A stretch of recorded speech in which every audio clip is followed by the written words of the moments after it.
Last year, the UK government announced the rising of university tuition fees for local students from $5,000 to $15,000, causing a wave of students' protests in the country.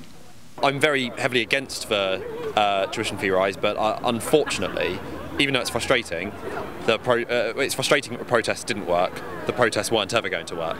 Despite the frustration, even after the hike, it is still cheaper for students to study here in the UK rather than studying in America. To study abroad would have been even more expensive than to study in England, say, next year. Basically, I was going to go to America for like half a year in my third year, like this year, but I just decided not to do it basically because it would have been too expensive.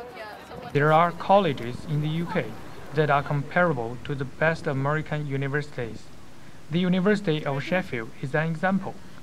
It is part of the Russell Group, a group of colleges equivalent to the Ivy League.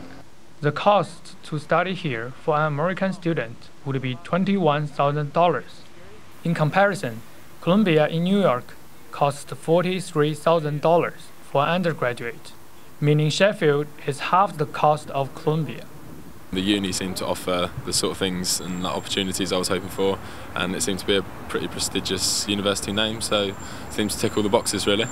It may be difficult to fulfill all the students' criteria, especially with the rise of tuition fees, but it seems like for them, it is less about the cost and more about the investment.